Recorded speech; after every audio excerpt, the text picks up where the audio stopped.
La journaliste Maggie Padlewska s'intéresse à la fragilité de certaines cultures. Elle espère visiter 52 pays à raison d'une semaine chacun, d'où le nom de son projet One Year, One World. Entrevue avec Maggie Padlewska. On entend souvent en anglais, ça se dit, to share the voice of the voiceless. Ça m'énerve un peu parce que c'est pas vrai. Tout le monde a une voix.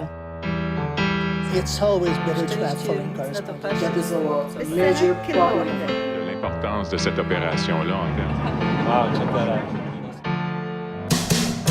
Well, my story goes something like this. On aimerait discuter de ton projet One Year, One World. Est-ce que tu peux nous expliquer exactement qu'est-ce que c'est? Je travaillais comme journaliste, vidéojournaliste. Puis en tant qu'une femme qui faisait tout moi-même, je me suis demandé qu'est-ce que je peux faire pour faire la plus grande contribution possible au monde. Et en tant que quelqu'un qui voyageait beaucoup, je me suis dit, ce serait important de peut-être faire quelque chose de plus, aller dans des endroits où souvent les nouvelles n'allaient pas. Donc, One Year, One World, c'est vraiment un projet de rencontrer des personnes puis des communautés qui n'ont pas l'accès à la technologie, disons, ou à des méthodes de communication pour partager leurs histoires avec le monde. D'où est venue l'idée? Est-ce qu'il y a eu un moment où tu as fait « Ah, ça va être 52 pays, je vais faire 152 semaines? » Oui, enfin, c'est une idée que j'ai eue depuis que j'étais très jeune. J'ai toujours su que je voulais être journaliste. Enfin, ma mère est journaliste aussi, donc c'est toujours inspiré par ma mère. La journée où c'est décidé vraiment, c'est ça, je vais le faire, je vais sortir en public avec mon projet, c'était enfin après Haïti. Le tremblement de terre. Le tremblement de terre qui s'est passé en Haïti. Je me suis dit, est-ce que ça prend la mort de millions de personnes pour que le monde commence à écouter un peu qu'est-ce qui se passe en autres pays?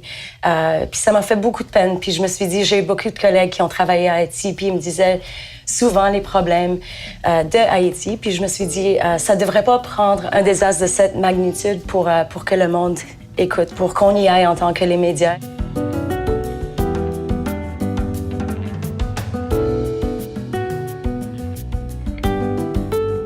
Comment est-ce que tu vas partager les histoires? Quel est ton outil de communication?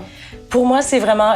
donc, je voyage avec mon équipement, une caméra très, très simple, avec mon laptop sur lequel je fais le montage et I upload it.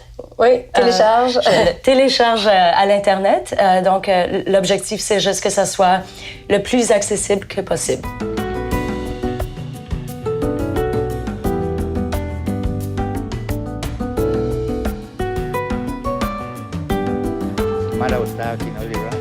Prochaine destination? Colombie. Oh. Oui, Colombie. Donc, je vais retourner à l'Amazonie parce que la dernière fois, je suis allée au Équateur. J'ai rencontré la communauté Waorani. Donc, c'est vraiment les gens qui essaient de sauver ce qui reste en Amazonie. Donc, je pense que c'est très important de partager leurs histoires parce qu'il y a beaucoup pour le restant du monde en Amazonie qu'on devrait... We should be aware of that. Oui, ouais. parce qu'il ne faut pas le réaliser quand c'est trop tard. C'est ça. Puis c'est la culture aussi, puis le style de vie, puis tout que je trouve qui est... Très important. Très important. Bien, on te souhaite bonne chance. Merci. Puis on va suivre ton trajet. Merci beaucoup. Let's explore alternative ideas. This journey is about sharing the views of people whose stories could contribute, inspire, and perhaps even change the way we're told to see and understand the world as it is today.